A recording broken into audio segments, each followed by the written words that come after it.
የተከበራችሁና የተወደዳችሁ አድማጭ ተመልካቾቻችን የሰዓቱን አበይት መረጃ ይዘንላችሁ መጥተናል። ዜናዎቹን ወደ እናንተ የምናደርሰው ድሬ ዜና እንሰኛለን። ቤተሰብነቶን ለመግለጽ የምትሹ አድማጭ ተመልካቾቻችን ሰብስክራይብ፣ ላይክ፣ ሼር በማድረግ አጋርነቶን ይግለጹ። በቅድሚያም አርዕስተ ዜናዎቹን የምናጠናቅር ይሆናል። እስከ ዜናዎቹን ፍጻሜ አብረውን ይዝለቁ። ምርጫውን ስላደረጉን ያለንን አክብሮት እንገልጻለን። በወላፈን እሳት እየተላወሰች የምትገኘው መካከለኛው ምስራቅ ላይም ዛሬም አዲስ አንገብጋቢ መረጃ ወጥቷል። ይኸውም የአሜሪካው መንበረ መንግስት አለቃ ዶናልድ ጄ ትራምፕም የኢራን መንፈሳዊ መሪ አያቶላ ኻሜኒን ከነልጃቸው እንዲገደሉ ትዕዛዝ መስጠታቸው ተሰምቷል። በዝርዝር የምንዳስሰው ይሆናል። በተያያዘ መረጃ መሰረትም በትራምፕ ያልተጠበቀ ውሳኔ የተደናገጡ የመካከለኛው ምስራቅ ሀገራትም በጉዳዩ ላይ አሜሪካ መግለጫና ማብራሪያ እንድትሰጥ ጥሪ አቅርበዋል። እስከ ዜናዎቹ ፍጻሜ አብረውን ይዝለቁ።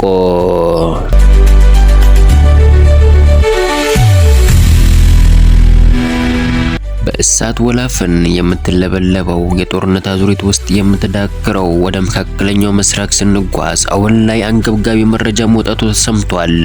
ይሄውም የአሜሪካው መንበረ መንግስት አለቃ ዶናልድ ጄ ትራምፕ በሰጡት ትዕዛዝ መሰረትም የኢራኑ መንፈሳዊ መሪ አያቶላ ኻሜኒና በልጆቻቸው ላይ ጥቃት ለመሰንዘር መዘጋጀታቸውን ዘገባዎች አትተውማል። አሜሪካ በወታደራዊ ጥቃት እርምጃዎች ለመፈጸም ቅድመ ሁኔታዎችን እያሳለጠች መሆኑ ተገልጿል።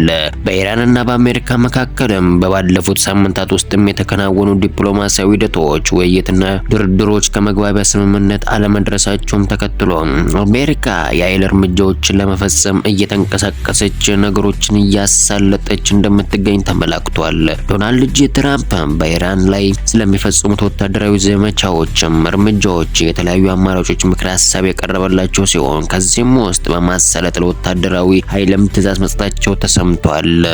በተዛማጅ ዘገባ መሰረትም ኢራን ወደ ስምምነት ለማስገባትም ወደ ድርድራዊ ዲፕሎማሲያዊ ፍሰት ለማምጣትም ለማስገደድም ከስምምነቱ ሂደት ተቋርጦ ወደ ወታደራዊ እርምጃ እንዲወሰድ ትዕዛዝ መተላለፉ ተሰምቷል። የአየር ላይም ወታደራዊ እርምጃ ጥቃት የሚፈጸም ከሆነ በስነ መንግስታዊ አመራር ብሎም ወታደራዊ የጦር ሰፈርን ካምፖችን ኢላማ በማድረግ የአስተዳደር መንግስት ለመለወጥና ለመቀየር እቅድ መሰነዱም የአሜሪካ መንግስትም ብሎም ሹማምንት አስታውቀዋል። ይህንንም ጨምሮ የአሜሪካ ሹማምንት ለመገናኛ ብዙሃንም ማሳወቃቸው መግለጻቸው ተመላክቷል። የአሜሪካው የዜና መረጃ ሚዲያ ጣቢያ እንደሚያትተውም እንደሚገልጸው ከሆነ ፕሬዝዳንት ዶናልድ ትራምፕም ከመከላከያ ሚኒስቴር ፔንታጎን አማካሪዎች ዘንድ ዘርፈ ብዙ አማራጮች እንደተሰጣቸው ተገልጿል። ከአማራጮቹ መካከል የኢራኑ መንፈሳዊ መሪና የአገሪቱን አብዮታዊ ዋና ቁልፍ ሰዎችን ኢላማ ያደረገ መሆኑ ተመላክቷል።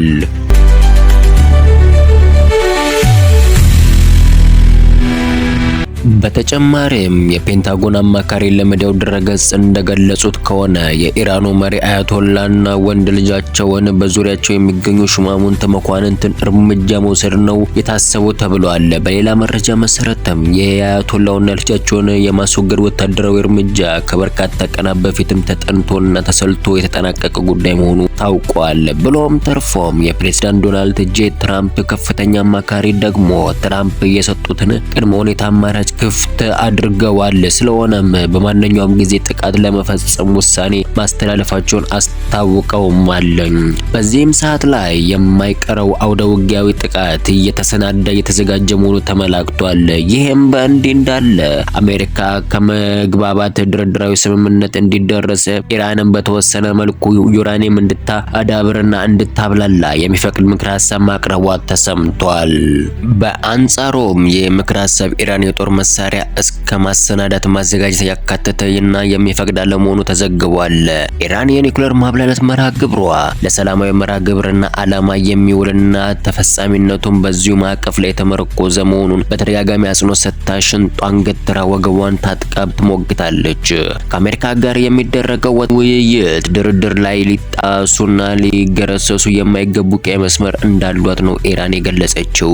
ይህም እንዲህ እንዳለ ኢራን ለድርድራዊ ለውይይትም ቁርጠኛ አይደለችም፣ ብሎም ጊዜ መግዣና ማወናበጃ ነው የምትጠቀመው እያለች ክሷን የምታሰማው እስራኤልም የድርድር ዲፕሎማሲያዊ ሂደቱ ተስፋ የሌለው መሆኑን ለማሳወቅም በመግለጽ ላይ በአስቸኳይና በአፋጣኝ ወደ ወታደራዊ እርምጃ እንዲገባ የልብ ወዳጇን አሜሪካ እየጠየቀች ባለችበት በዚህ ሰዓት ላይም የእስራኤሉ መገናኛ ብዙሃን ሌሎች ጣቢያዎችም የአሜሪካና ኢራን ድርድራዊ ውይይት ተስፋ ቢስ መሆኑን ዘግበዋል።